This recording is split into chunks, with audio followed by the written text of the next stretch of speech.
All right, it's 11:05, and we'll get started. So my name's Tim Pychyl, and I'm a member of the Department of Psychology, and I've been researching procrastination since 1995 when I finished my own doctorate.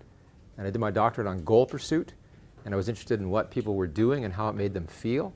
And I realized more and more that what the story was about was what people said they were going to do and didn't do. And that's when I turned the corner in my own research. So what I'm going to talk about today is a research focus on what we understand about procrastination. And in this, I'll tell you lots about what you might do about it. But let me begin where we all live. Here's a poem I'd like to read to you. He had a year to do it in, so brush the thought away. A chap with half his energy might do it in a day. A year was too ridiculous, as everyone should find. However, he would get it done and have it off his mind. But not today. A few months hence would suit him better still. Meanwhile, a far less irksome job might occupy his skill. He would not let the matter pass entirely from him, no, and doubtless he might take it up and say, a month or so. He had 6 months to do it in, for 6 long months had flown. Well, why should that alarm a chap with talents like his own? The job, once embarked upon, would soon be rattled through. However, he would think of it and say, a week or two. He had 3 months to do it in. Oh, brother, was his cry. The thing hangs on me like a weight each day that passes by. Let's see, 3 months, oh, that's enough. But just to clear the doubt, make arrangements for a start before the month is out. He had a week to do it in, and care was in his glance. It's hard, he cried, that flight of time won't give a chap a chance. He still delayed, the swift week passed, as weeks will ever run, and though a year was given him, the task was still undone. I love that poem. I first used this poem when I gave a presentation like this to the graduate students of the University of Western Ontario. And I could see everybody cringing as I read it. Because this is where oftentimes we live, especially as students. And that's one of the reasons you'd come here as TAs to talk about what do we do with students who procrastinate? Because I would say it is the biggest problem in education. And it's only growing because more and more we expect more and more of students to work independently. So not only did first year always mean that you didn't have to go to class and you didn't have to do your assignments, but now we want to do everything online as well. And so the amount of self-regulation that's required is huge. So what am I going to do over the next 45 minutes or so? Well, I'm going to explain what procrastination is and what it is not, because there's an important distinction to be made, and understanding the difference is half the battle. And then I'm going to talk about the consequences of procrastination. Come on, please sit. There's some seats over here too. The consequences of procrastination isn't just the all-nighter, and it's not as benign as we might think. And then what I'm going to spend the bulk of my time on is talking about this procrastination puzzle. In 2010, on my last sabbatical, I wrote a book called Procrastinator's Digest, a brief guide to solving the procrastination puzzle. And it was that time when I put together the idea that, well, it really is like a puzzle, and we have some of the pieces, and that's what I'm going to present to you today. So I'm going to present 4 major overall pieces, actually 5, and then I'm going to take some of those apart. I am in the process of that going to summarize various strategies for change, and they'll be related to parts of the puzzle. Like, oh, it's me, it's my personality, or it's those stupid tasks that I have, so the nature of the goal. Or it's the way I think. I perseverate on things all the time. I'm really a negative thinker. Or I just don't have the willpower. So I'll address each of those as I go. Unlike a lot of workshops that I give, there's going to be very little time for Q&A. I'm going to talk at you, which is all right. I think that we can learn a lot by listening to people. As much as people diss the lecture and the sage on the stage, I think they've got it wrong. That classes are only 36 hours long, and it wouldn't be a bad idea to listen to someone for 36 hours and then go do your work.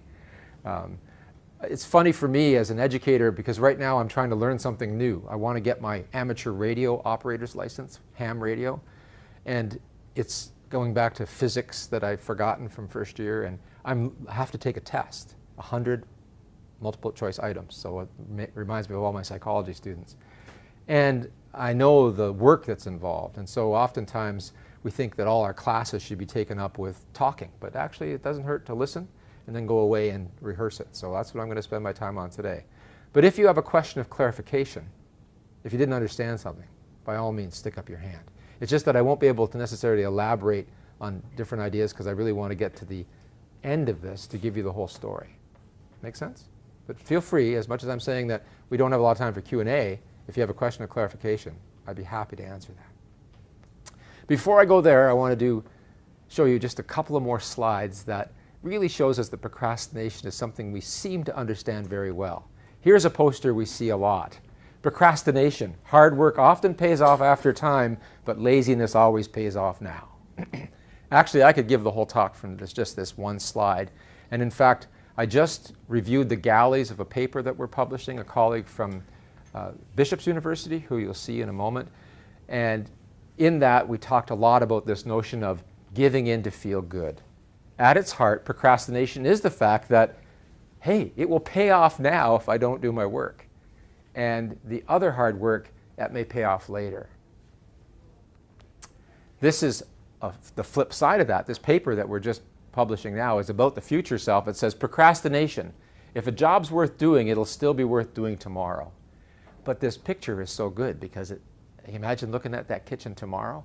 It's easy to think, oh, I don't feel like doing the dishes. Very few people want to do the dishes when dinner's over, particularly if there's been any wine involved in the meal. It's like, I don't want to do those dishes.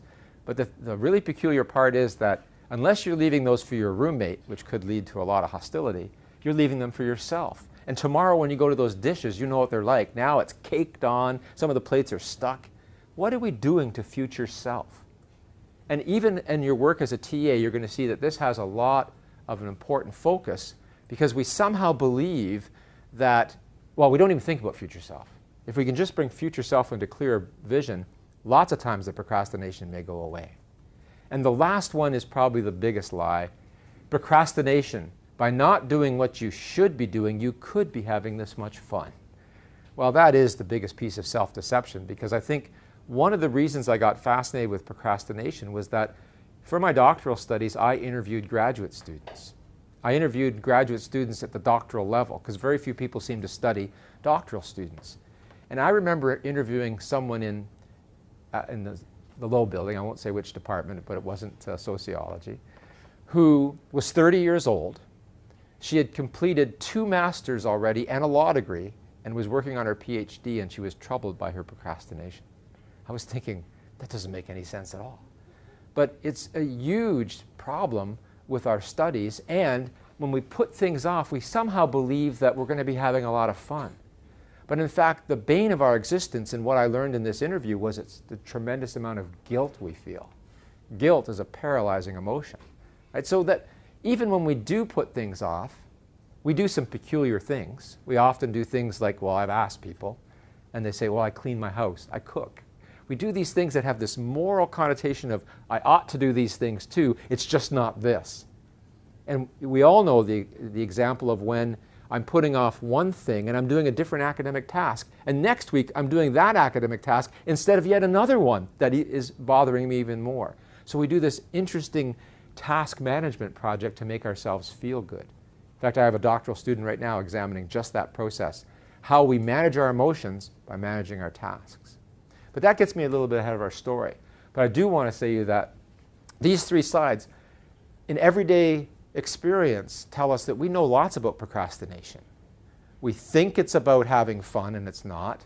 We think that we're not affecting future self, and we are. And it's all about giving in to feel good. So if I stop there right now, you've already got some important information. And if someone said to you, what did you learn in school today? You might say, procrastination is about feeling good now. And it is. But we want to know more about it to make sense of it in terms of helping students. Formally, procrastination has a rather mundane definition. It doesn't seem so bad. It means to put forward to tomorrow. It belongs to tomorrow. So what's the big deal? Some things do belong to tomorrow. Well, in everyday language, we know this, that tomorrow is a mystical land where 98% of all human productivity, motivation, and achievement are stored. I will do it tomorrow. But lots of things do belong to tomorrow. And we have to distinguish between procrastination and delay. Here's one of my graduate students, Mohsen Hegman, and he's doing an amazing doctoral thesis creating a new measure of procrastination. And as he's done the hard work of examining the construct, he can tell you that as research psychologists think about it, Procrastination is the gap between intention and action. That's the first part of it. For example, if someone says to you, you've got an assignment due Friday, and they're telling you that today, and you think about it and you look at the assignment and say, that's going to take me about an hour. I'll do it Thursday night. That's not necessarily procrastination, because you're making your intention to do it Thursday night. Now, if Thursday night comes and you go, I'll just watch a bit of TV first and I'll just surf the net or whatever, now you're procrastinating, because now you've got a gap between intention and action. And the other thing, it has to be voluntary. I was saying a minute ago, many things belong to tomorrow. I'm a dinosaur dad. I'm a 57-year-old guy with a 5-year-old and a 7-year-old. I got little kids. And so there's lots of things in my life that get put off. This talk almost got put off today because I was worried one of my children might be staying home from school today. And if that was the case, I would have said to you, I can't come. Well, it wouldn't have been procrastination. Now, that doesn't mean it couldn't have been. Can you imagine if I had a real fear of speaking? And then I thought, oh God, they've asked me to do this talk. I really don't want to do it. I'll tell them my kids are sick. Well, see, now I'm procrastinating. And there's a difference between these two. But you know, we have to delay things. And the distinction is important for graduate students because a lot of us beat ourselves up unnecessarily. We put things off because we have to, because we're truly really busy. And then we think, oh, I'm such a terrible procrastinator. And I think that was part of the story of this one 30-year-old woman I interviewed who had 2 masters, a law degree, working on her PhD, and was constantly in a state of worry and panic because you can't get a PhD done overnight. Right? Well, the easiest way to remember that is that all procrastination is delay, but not all delay is procrastination. And sometimes that's the thing you have to do first is ask yourself, is there any way I could do this now? Like I can't, and so I can just delay it. Now the reverse is true. We sometimes try to self-deceive ourselves into thinking, oh no, this can wait, when in fact it's the worst thing in the world for it to wait. That distinction is enormously important. We'll probably come back to it. So what about the cost of procrastination? Well, some of the most interesting research that's been done here at Carleton was done by one of our former students who's now a Tier 2 Canada Research Chair and professor at Bishop's University. She was in our department and completed her PhD in 2004. And Fuchsia did research to show that, yes, we all know that it affects our performance. In fact, many studies have shown that. But she also showed us that it affects our well-being. We don't feel very good about ourselves, and it affects our health. That those people who procrastinate report more somatic complaints, more headaches, more stomach aches, and they're actually more ill more often. There's a bit of a nuance to that. In 1997, Diane Tice and Roy Baumeister published a paper that showed that those students who procrastinated in the fall term were actually happier and healthier than those students who didn't procrastinate. Why? Because they were living in a complete illusion, right? The world's great, and I think most students do this in September, right? September just whips by and you go, whoa, what happened, right? And there was nothing due and everyone's feeling great. And then October comes and it's like, oh my God, right? That's what undergraduates are feeling, and graduate students can feel the same way. Of course, what Diane Tice and Roy Baumeister found in their study in the second term was the procrastinators paid a huge toll for that. Now the non-procrastinators were looking healthier and happier than the procrastinators who were begging doctor's notes and calling in sick much more frequently. So procrastination isn't just a matter of all-nighters. Procrastination isn't just a matter of affecting one's own self as well. We sometimes refer to this as second-hand procrastination, just like second-hand smoke, that my procrastination affects others. I can take an example with my family. I could be at work and I'm having to do something that I don't want to do. I mean, I don't know a day that goes by where that doesn't happen, right? Think of a day and think, was there something in that day where I didn't have something I didn't want to do?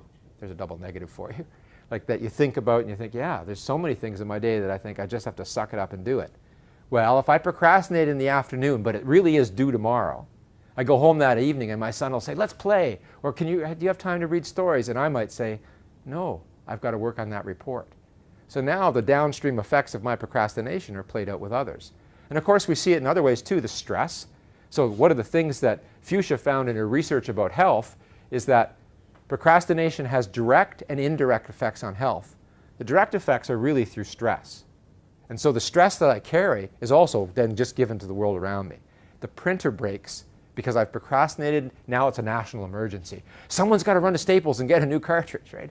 Now, if I'd done the work in a decent time, this wouldn't be a problem. So stress then becomes a secondary problem for other people as well. And of course, the indirect effects of procrastination on health come through things like reduced wellness behaviors, like you're not exercising, you're not eating well, you're not sleeping well, as well as treatment delay. Oh yeah, I think I'll look after that later.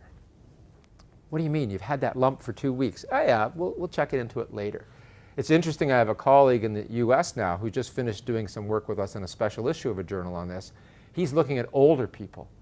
Because it's one thing for you or I to ignore something for a little bit. It's something altogether different when a 65-year-old says, I'll look at it later. There might not be a later, right? So procrastination and effects on health vary in the context as well. But finally, and I think this is really important in a profoundly existential way, is that a few years back I went to a conference that I don't usually attend, and it was done by clinicians. I'm a researcher, not a clinician. And these people were looking at death and bereavement. And when they were talking in one session, they talked about the regrets of those who were bereaving someone who they loved that just died. And so I pushed them a bit. I said, what do you mean? Like, what was the nature of these regrets? And sure enough, what it came down to is where they held the deepest regrets was their own procrastination. We intended to do this and we didn't. And so at its heart, procrastination is a deeply existential issue with not getting on with life itself. And I say that to you today not so much as a TA, but as a graduate student. That when you're struggling with these things, you can look at some of the techniques we're going to do later. But basically it comes down to this profound moment of coming to terms with yourself and your agency. Are you taking control of your life and having some sense of agency and saying, yeah, I'm doing my thesis, as opposed to just coasting and skating and trying to fool everybody, including yourself? It's profoundly important because in life we're going to run out of time. And the most precious thing we have in life is time. In fact, that's why in every major religion there's this notion of sloth. There's not a major world religion that doesn't have it. Because that's seen as the biggest sin that one can create is to waste that which is really irreplaceable, which is time. All other things are renewable resources in many ways. Time is not. So I'm often asked, so how prevalent is procrastination? This is a good friend and colleague at DePaul University in Chicago, Joe Ferrari. He's published more than anyone else on this topic, and he can tell you that about 20% of the normal population, just a regular population across a variety of countries around the world, report chronic procrastination. Procrastination to a point where it affects their lives. And having had a website about procrastination since 1995, I can tell you that I get emails from people all over the world that saying, I'm going to lose my job, I'm going to lose my marriage if I don't stop this. So it's really problematic for people. And I've given workshops for all sorts of kinds of people, including lawyers seem to think this is a big problem that they have. I think sometimes they confuse delay with procrastination, but they really feel punished by this. So lots of people do it. Well, with students, that's a whole other story, and I think that's why lots of you have come today. It is 95% of students report procrastination. It's a huge issue, and it affects really all of us at some point in time. It affects graduate students in a big way.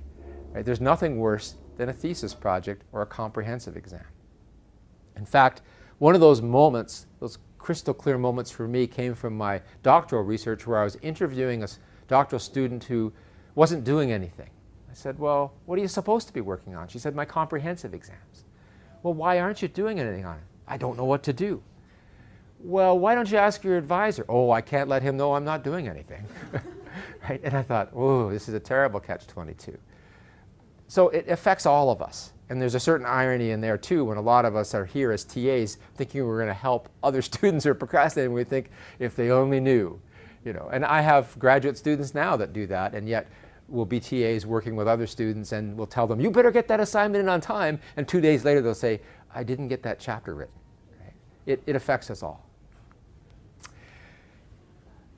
One of the big things I want you to take away today is that procrastination is not a time management issue. It doesn't do anybody any favors to give a student a date planner or a new app for their iPhone to help them manage their time. it isn't about time management. Although we like to believe that, you know, the procrastinator's clock is like this, they're somehow broken. I had a student in the 1990s who had a very cognitive bent. He liked to think about how people think. He said, yeah, I think procrastinators are broken. They can't tell time. So he did a really classic experiment where he didn't know whether someone was high or low in procrastination when they were coming into the lab, but he put them in a room and he had them do math problems just to distract them, but then he was asking them to estimate time. So after he'd stop them and say, how much time has gone by? And these were short periods of time, like 30 seconds, 45 seconds, 60 seconds, 2 minutes. And then, lo and behold, he had two types of people coming in, people who scored high in procrastination and low in procrastination. And his basic hypothesis was those poor procrastinators, they'll really make a mistake here. And what did he find? No difference. They were fine with that. Well, I had another student named Brian Salmon. I just love this guy. He was an exceptional young man who came back to his studies late in life. And if we had lots of time, I'd tell you lots about him. But he died in his 4th year while he was doing his thesis with me. Yeah, really tragic day, October 20th, 1996, he passed away. And so we published this study and finished this study in his honor. But he had this great idea, which was, and he'd be one of your professors now, right? It's amazing. He really turned a corner in his life, straight A+ student, amazing guy. In any case, what Brian said, well, okay, Aaron didn't find a difference, but that's because it's just short periods of time. Anybody can do that. But these procrastinators are going to be different when they actually study for an exam. And so he did a simple thing. He gave them a calendar for the next 2 weeks because everybody in the class had an exam in 2 weeks. And he said, tell me when you're going to study and for how long. Just make a plan. Tell me what you're going to do.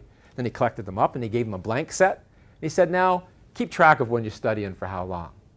Now he thought that those poor procrastinators, they'd suffer from this thing called the planning fallacy. They're going to get all this work done. They're going to study early. They're going to study lots. And then when he gets their calendars back, they're not going to live up to that. He didn't find that. He didn't find more planning fallacy between the procrastinators and non-procrastinators, but he did find a difference.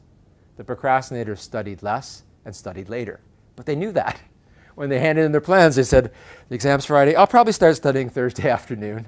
Right? So they know who they are. It's not a time management issue. In fact, along with an artist in the Ottawa Valley, if you're a canoeist, you might recognize his name. Paul Mason comes from the Mason family, and he's still a famous whitewater paddler and writes books about that, and a great artist, and he has helped me with these. He draws all of these, and we did these cartoons together. And I start here with my protagonist who says, I have way too much to do. You know, he can see he's bummed out. His little fish here saying, come on, feed me. And his well-meaning friend says, make a schedule. So he goes, great, I'll make a daily planner. When to schedule TV, and on Thursday, finally finished my planner. Everything's under control. Now look what he's doing. I thought you were busy. What are you doing? My planner says I don't start until tomorrow. Right? It isn't an issue that way. In fact, I find that people who make lists and do their planners, this is the effect on them. They go, oh, good. It'll work.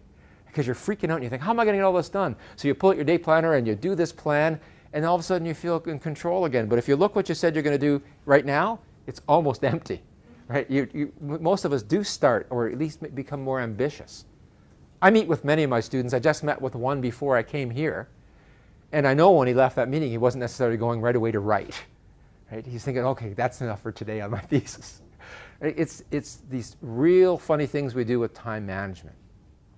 In my own life, reporters will often ask me, do you procrastinate? I used to procrastinate a lot, trust me. Do I procrastinate now? Almost never. Just because I know too much. And I can't do the self-deception. So I make use of the smallest bits of time to get things done. Now, part of that's being a parent, too. Because busy people get things done. It's like you think, if I don't get this done now, there isn't a tonight or 11 o'clock tonight. And part of it's being 57 as well. Because it used to be I could work till 3 o'clock in the morning and get up and go. It doesn't happen anymore. Right? So part of it is just that reality of I know my own limits. But part of it is that I also know that, you know, writing a letter really can take me 15 minutes. Just do it now. And holy mackerel, do you ever feel good? And now, what we've learned from research as well is there's an upward spiral of well-being. Making even a little bit of progress on our goals fuels us. So if you can help students make even a little bit of progress, help them do 15 minutes of work, you're on the right track there. But what just happened here? Like, how did it go from distress to, hey, everything's working? Well, part of the answer here is everything feels under control, but it's bigger than that, and that's where I'm going to get into this notion of the procrastination puzzle. So Paul took this and he made a puzzle for me, and really now when I think about my research and I think about the students who work with me, I think, what piece of the puzzle are you grabbing? Now, I've taken the puzzle apart, and I think the central piece is this. Procrastination, as you know, is that gap between intention and action, but I haven't introduced this part to you yet. It's weakness of will. It's exerting self-control or not. So, for example, you've finished dinner, and you've made an intention to work on your thesis tonight. And you finish dinner and you think, maybe I'll just clean those cupboards out. Yeah, a million things go through your mind. It's like that your desk or your office is the same pole of a magnet as you. You're both positive or both negative because you go towards it and it just repels you, right? And you find it is so subtle. Like you find yourself doing stuff and you think, no, I said I was going to my office. Why am I doing this? Oh, because this will only take a minute. Right? And that's a rational choice over an irrationally short period of time because a minute later you're faced with the same decision. And then pretty soon you go, oh, there's no time left. But let's go back to where I started and say, I said I was going to work on my thesis. Now, first of all, that's too vague. That's just way too vague. And I'll come back to that in a minute too. But you have a moment now where you have to exercise self-control. It's a real precipitous moment. You're either going to work or you're not going to work. And that really means the exertion of self-control and willpower. I'm going to come back to willpower later because it's a contentious issue. But at its heart, it is about weakness of will, and it is about self-regulation. But in this case, procrastination is self-regulation failure. And in fact, it's akin to all sorts of other kinds of self-regulation failure, like buying stuff you can't afford, or eating more than you need, or problematic gambling. All of these things are the same weakness of will. Because on the one hand, we know what we should be doing. On the other hand, we can't bring ourselves to do it. If you didn't know, then it wouldn't be weakness of will. But you think, I've made the intention, I know it's in my best interest to study tonight, and I'm not doing it. So as I unpack the procrastination puzzle, the question becomes, well, what is it that influences my own giving in to feel good? I want to feel good now. When I think about my thesis, I go, oh, yeah, geez, I don't know what to do on it. It's too big. Or every time I write this draft, it just gives it back to me, or she gives it back to me, right? There's a lot of emotions that come with it. And if I avoid it, I feel better. It's classic negative reinforcement. I don't know about you. No, you wouldn't have seen this movie, but I happened to watch it with my kids on the weekend, Ghostbusters 1. I watched that as a kid because I was young when it came out. But in Ghostbusters, Bill Murray was this crazy psychologist who really was a charlatan. And at one point in the movie, he said he was doing work on negative reinforcement. But what he was doing is shocking the young man for making mistakes. That's punishment. Negative reinforcement is getting rid of a negative stimulus. So negative reinforcement is it's raining out, and if I put up an umbrella, I stop the rain from falling on me. So putting up the umbrella gets reinforced because I got rid of that negative stimulus, which was getting wet. Same thing if I go outside and it's cold and I put on a coat, I get rid of the cold, I warm, I get rid of the negative stimulus, the cold. Well, what happens with procrastination? Well, I'm having negative emotions when I think about the task, and if I avoid the task, I feel better. So now I've reinforced it by getting rid of the negative emotions. Very powerful. I establish a procrastination habit. That's what habits are, right? And so it's a very difficult thing to get rid of. You don't get rid of it overnight. So when you're helping students, don't think that you're going to be able to lay a hand on them and go heal and that it's going to be over, because this is a habit and it's going to take a lot of work to change it. And what you might get from this talk today is different places as you listen to students or you look at your own life and say, yeah, this is the issue. Let's start here to try to make these changes to the habit.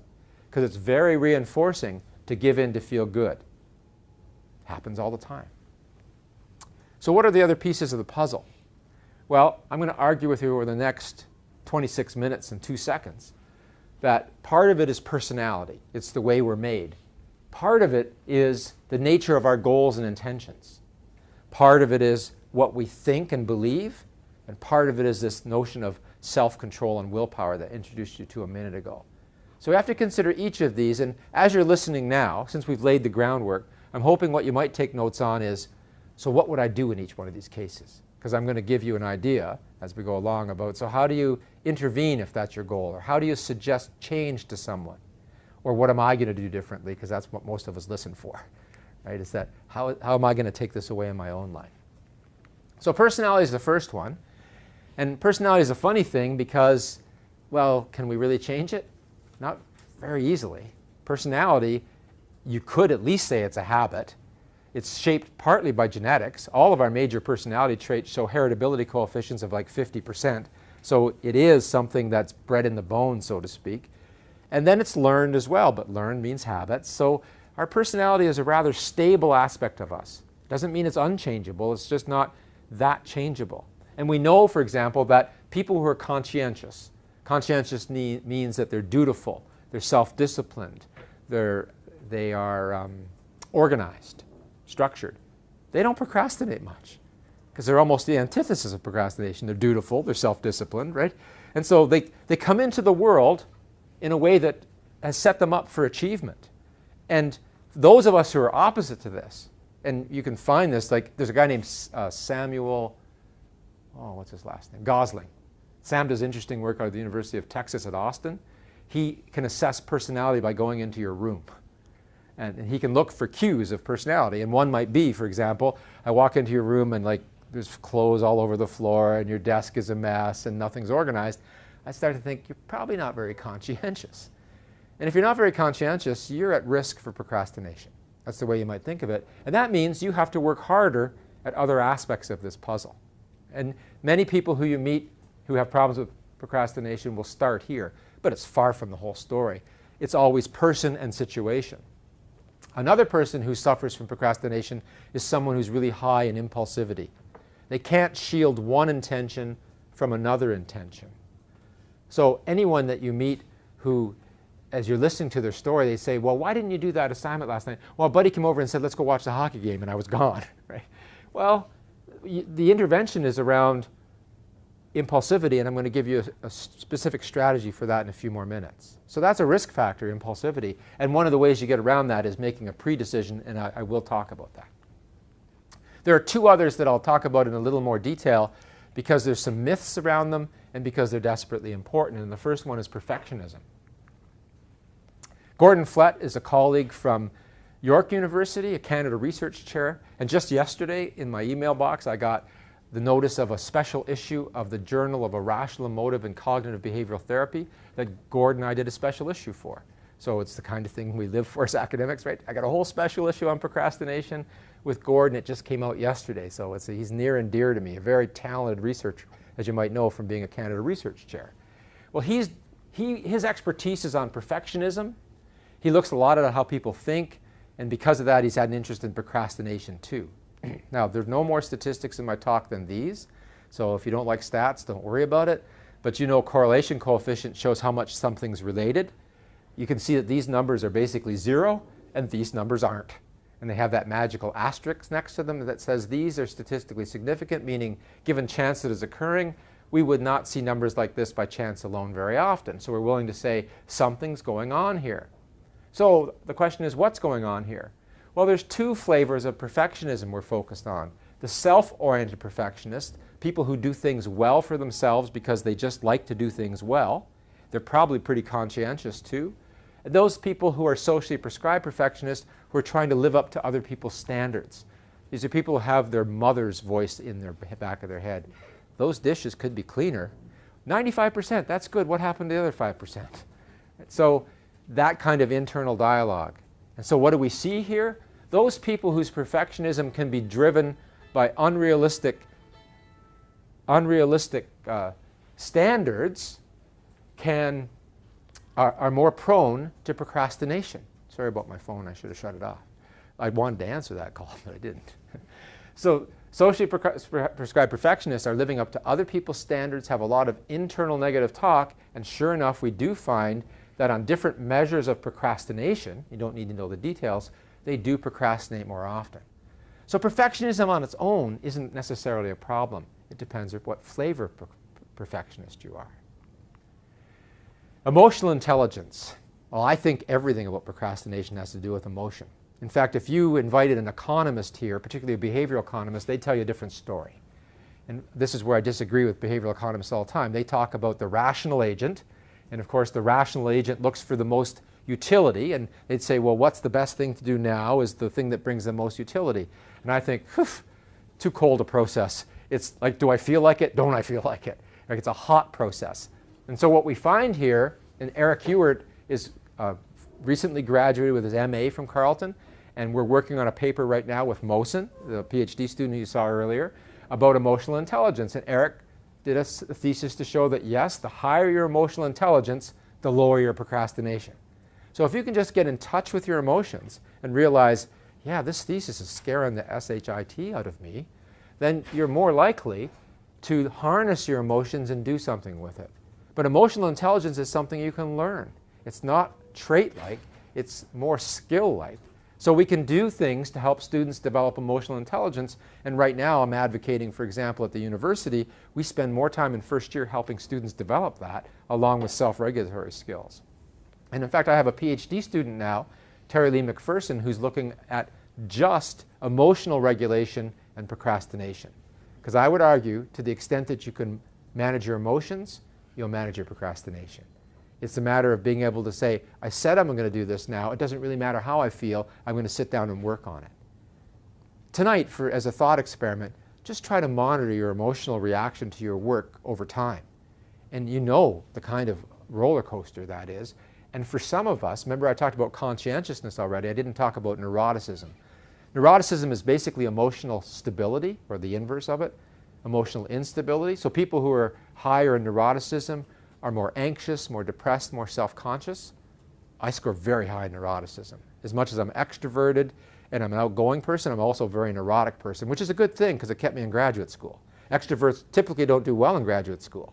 Introverts do. But neurotic extroverts can survive because they worry too much about failing, so they get back to their desk. So neuroticism, we're all just different, and we have to learn to harness that. And in fact, if you look, those of us who are very neurotic, if you look at your emotional reaction to your work, it's way out of proportion. Like I'm feeling terrible. I get a little work done. Oh, I feel great for a minute. Like it's just a horrible roller coaster ride. So that's another place that we have to look at intervening, especially at our own selves. Oh, sorry.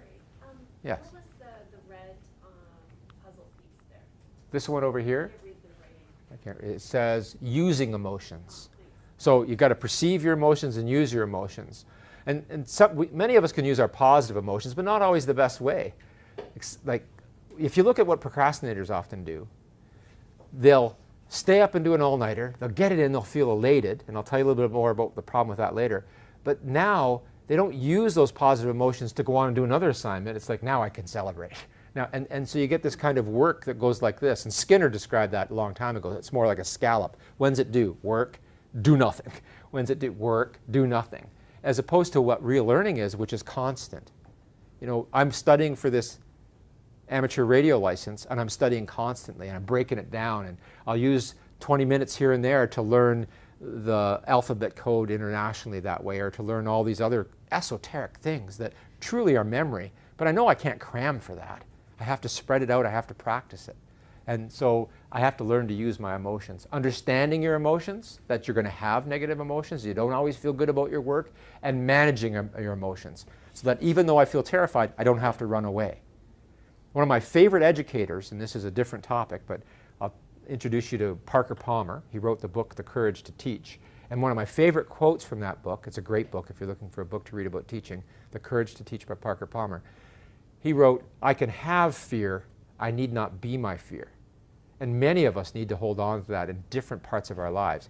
Sometimes in the most mundane thing, like facing an assignment, and sometimes in the most profound things, like being a police officer, where I think fear can be a daily part of life, right? That I can have fear, I need not be my fear. And he adds, because I can work from some other part of my inner landscape. Well, that's what emotional intelligence is, to say, so what else is going on inside of me? My curiosity. I could work from my curiosity. Okay. I'm going to skip over this. I'm going to tell you just something briefly about this. Procrastination has a developmental aspect to it. We beat up on young people all the time. There's two things I'll tell you. The first is not on this slide, so I'll shut that off for a minute. That's the best button on this thing, so you can't read that slide. I have young children, and if I gave my son, who's just 5, some tasks like money or volume, the other day he showed me candy from Halloween. They were the same type of candy, but one was long and many candies, but smaller, and one was larger candies, but shorter. And you know he made the classic mistake in estimating which had more by saying the longer one had more, because it was bigger that way and had more candies. So I tried to introduce him to mass by getting out a scale and weighing them and say, well, this one weighs more. And I said, so which one has more candy? And he still went back. And because it's a developmental thing, right? His brain can't do that yet. Now you can try to bridge that. Piaget calls it 1+ stage matching, but you can't push people past their developmental readiness. Okay, so what about procrastination? There's two things going on. The prefrontal cortex is the last part of our brain to develop. And so all these young people running around, that part of their brain is still yet undeveloped. And it takes into late teens and early adulthood for that to mature. And so we're already working uphill in that battle at the level of our physiology in terms of our brain. But the other thing is, this is a student who did his honors thesis with me, who's finishing up his PhD at the University of Western Ontario. And he came into my office one day when he was going to do his honors thesis and said, I think people don't have an identity procrastinate more. So he did a classic study, which I won't tell you about in detail, just in the interest of time, but I'll tell you that yes, if you've achieved your identity, you're less likely to procrastinate. So students at school who are still exploring who they are, who don't know what they want to major in, no wonder they're putting things off. Now there's a more complicated answer to all that, but I want you to take away that, yeah, this is a developmental thing too. You've got to watch how much I expect of everyone, and that we can't expect an 18-year-old to act like a 25-year-old even. And there's good reasons for it, just like I don't expect my son to. We're going to expect my son to do some things cognitively. So that's all about personality. And now I'm going to pick the pace up a little bit. What about the task? Well, I'm not going to tell you all about these things, but I'm going to start with the fact that, yeah, there's something about task aversiveness, and there's something about how we think about the task. Alan Blunt, he's an instructor in the Center for Initiatives in Education. He's doing his PhD with me right now. He did a very interesting study a few years ago that is still well cited. He said, yeah, you know, everyone procrastinates on things they find aversive, things they don't like to do, but the nature of aversiveness varies depending on where you are in your project. You know, at the beginning you might say things like, I think I'll do my master's. And then you start planning your master's, and then you get into the action stage. Well, the nature of aversiveness changes as you go. For example, at all stages, whether something's boring, frustrating, or if you resent it, is related to procrastination and aversiveness.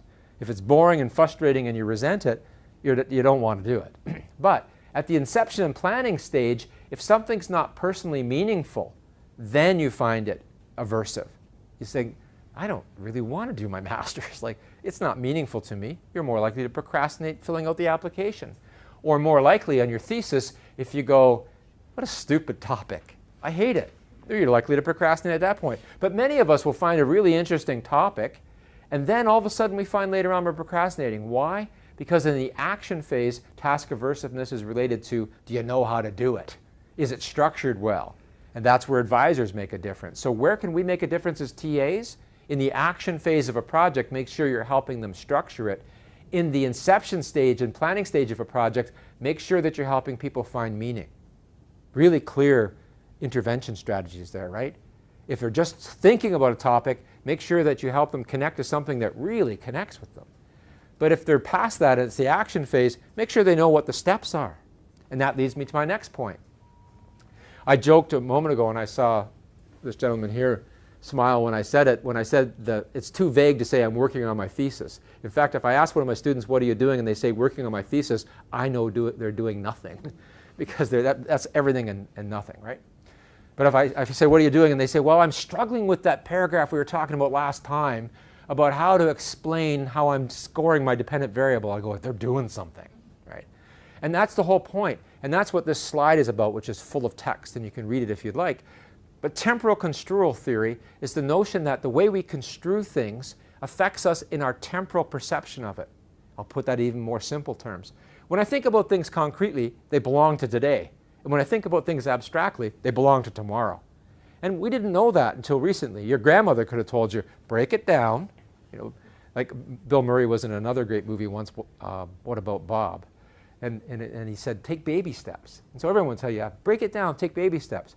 But what we've learned most recently in this work, theoretically, is that when you think about things concretely, your brain thinks these are urgent. When you think about abstractly, you go, oh yeah, mañana, mañana, no rush. So what's the next thing is help students break it down. Not in that, don't sound like they're high school teachers. Tell them that when we break it down, not only do we know what the next step is, which is crucial to this, we also, our brains go, this is more urgent, and we get it done. I'm going to skip over that.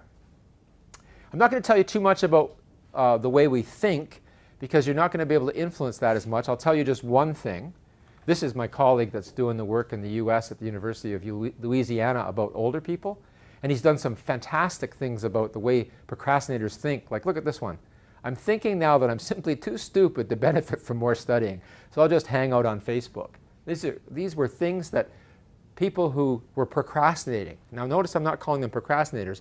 In his research, he actually had people that were procrastinating at that moment writing to him. And so these are the kind of things we think. But I'm not going to go any further than that. I am going to talk a little bit about this irrational thought. Do you have your homework finished, Jeremy? Not yet. I'm waiting for the mood to strike me. Adrenaline-fueled panic is not a mood. Are you sure? I never get anything done without it. Well, I put a comic together this way too. Kyle Simpson was another one of my master's students. He published this paper in 2009 about arousal. For a thrill seeker, you opened your chute early. No, I haven't repacked it since our last jump. Procrastinating? I work faster under pressure. You mean like cramming for an exam? Sure. Shouldn't you start cramming your chute in? Maybe I could share yours. Right? So a lot of us believe that we work better under pressure. It's nonsense. We don't work better under pressure. We've seen so many studies that show that we make more errors of omission or more errors of commission. Many of us only work under pressure. We need someone to literally light a fire under us for us to get moving. If we look at it, it's rather pathetic. That's one of the reasons I can't procrastinate anymore, because I think, how pathetic do I want to be here? How much pressure do I need to just get up and do it? Now, I just gave this talk in Toronto, and that's why you see over here Canadian Coalition of Self-Directed Learning. I gave this talk in Toronto to a group of educators from across Canada October 18th or 19th. And I met an educator there named Vince Gassi. And he heard my talk and he came up to me and I said, I got to send you a quote from his own thesis. And this was the quote. The mental discipline necessary to work toward a deadline is something that you must develop. It can become a habit, just as letting things slide until the last minute can become a habit. That pattern leads to staying up all night and writing in blind panic. Besides ruining your health, you can never write your best. If anyone tells you you have to wait till the pressure's on before I can start to cook, don't believe it. Occasionally you may be able to work under pressure of a deadline, but stop kidding yourself, it won't be your best. I thought, what a powerful quote. He summed it all up. And where does this come from? Advanced techniques for film scoring a complete text. Every professional knows this. Every writer knows this. I'll show you one more quote. Then there's those other days, the ones in which you get up, have breakfast, take a shower, feeling fresh as a daisy, you sit down to work, turn on the idea faucet, and nothing comes out but air. You stare at the paper until it starts to burn, and all the while your brain is slowly turning to jelly. As a good friend Quincy Jones described it, I've been under the piano all day, rolling on the floor and chewing the rug, and this turkey is due tomorrow morning. Well, take heart, you're not alone. All over the world at this very moment, there are composers just like you who are rolling on the floor and chewing the rug. Like, it was so powerful that he heard my talk and he said, yeah, you know what, we get it in the music industry. We have deadlines and we think that we should work better under pressure, but we have to develop a different habit. So it's just wonderful when you share one way and people give back another, right? I gave this lecture and instead I got a conversation. Okay. The one part I did want to talk about is this. I told you about Fuchsia Sirwa in passing. She did the health study. She got her PhD from Carleton in 2004. And I love it because now she's a full professor in Canada Research Chair. I remain an associate professor and just going on my own way. It's great to see your students just completely surpass you, right? And she's just one of those people. She's done a great job. And she's done this interesting study about counterfactuals. What's a counterfactual? It's thinking counterfactual to what happened. So I get a C. Ever get a C as a graduate student? No, there's a lot of grade inflation. But if you got a C, you go, uh-oh. You'd have to think counterfactually. So one counterfactual is downward. Could have been worse, could have failed. The upward counterfactual is, if only I'd studied longer, or if only I studied earlier. Upward, downward. What kind of counterfactuals do procrastinators make more often? What's that? Could have been worse. Could have been worse. The downward counterfactual. Why? Because it makes you feel better. You're going, oh my God, a C. Could have been worse. Oh yeah. Phew. If you think to yourself, oh, if I only started sooner, now you're feeling even worse. What's the whole story about again? Giving in to feel good. So the way we think is a big pattern. So why don't I procrastinate anymore? Because the moment I start hearing myself say anything like this, I can do it tomorrow, or if it could have been worse, I realize, Tim, you're excuse making. Okay, I'm going to leave that. I'm going to go to self-control because I only have 4 minutes and 52 seconds left. I told you that it's really an issue of willpower and self-control. Willpower is like a muscle. Even if I took this gentleman here who I've been picking on because he's big, and I'm going to pick on him again because he's large. We can all see that he's strong, and I'd say, could you pick up this chair? And we all know he could pick up this chair. And I'd say, well, you continue to pick up this chair for the next 10 minutes while I talk. At some point, he wouldn't be able to pick it up anymore. Lactic acid built up in his muscles. I'd say, can you pick up this computer? No, I can't pick up anything else. Right? Willpower is like that. It's like a muscle. And that's some important work that Roy Baumeister, I've mentioned his name before about health and procrastination, he and his students have shown us that we just wear it out. And we have a limited supply of it. So if you're trying to quit smoking and exercise more and lose weight, forget it. It isn't going to happen because you're going to run out of willpower. It's not completely gone, however. We're really good. You know, we have this evolutionary process that's been very adaptive for us. That's what we're the result of. We have a Stone Age brain running around in a modern world. Our Stone Age brain, for example, still thinks that sugar and fat are a good idea because our Stone Age brain was adapted to think when you can get it, eat it.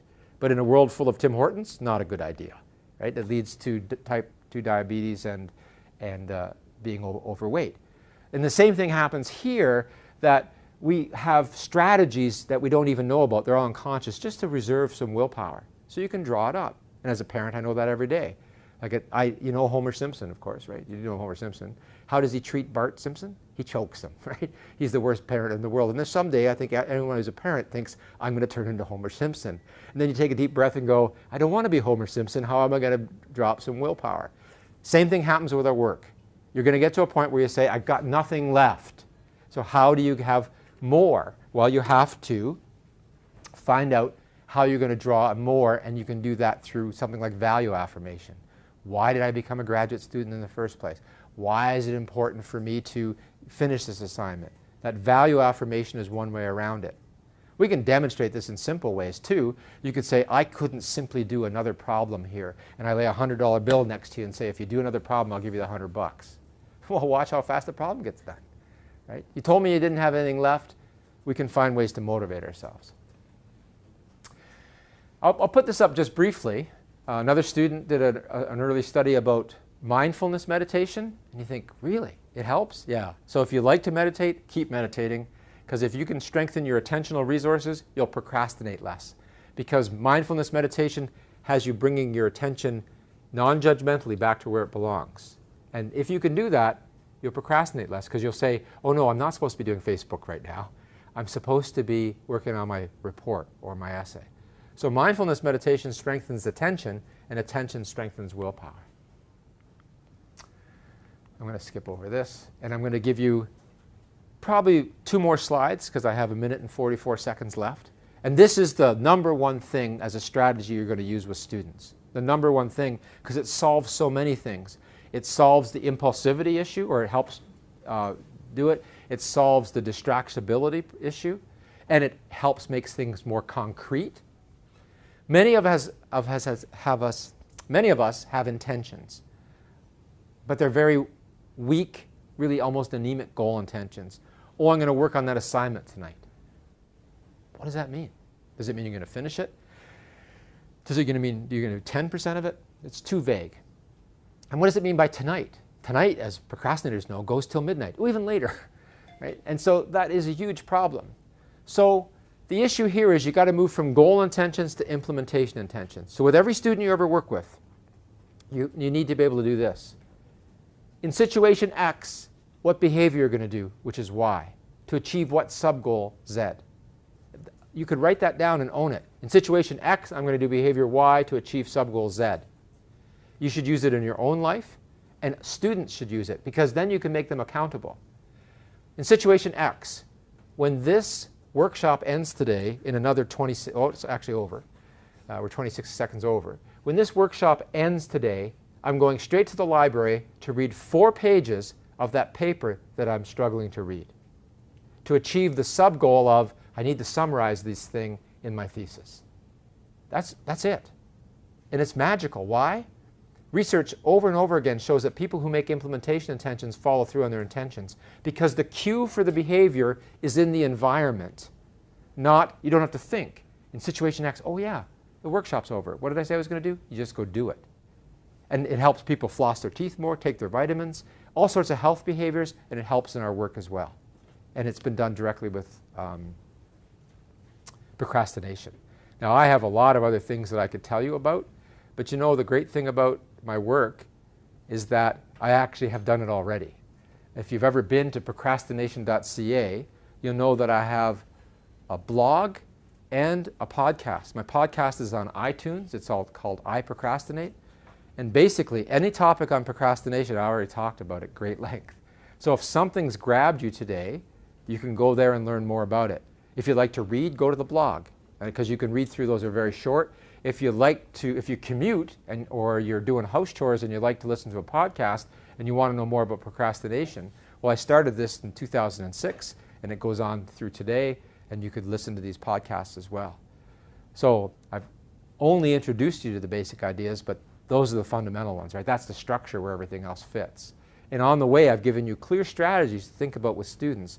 Not a whole recipe book yet, partly because of the time, but the most important one I did give you, which is move from goal intentions to implementation intentions, a very important first step.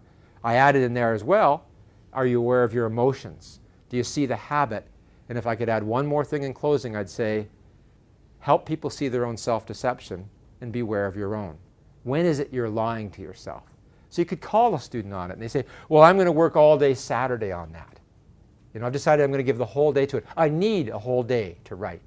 I can't write for 30 minutes. That's a place of intervention. Have you ever worked a whole Saturday before on something? How successful was that? And how did you feel the next day? Were you able to work the next day? Now, I happen to be a person who could sit down at 7 in the morning and walk away from my desk at 11 o'clock at night. But that doesn't necessarily mean it's a virtue. Sometimes it was out of necessity, right? Because of bad habits. I don't have to do that in my life anymore because I've learned to work in more regular intervals.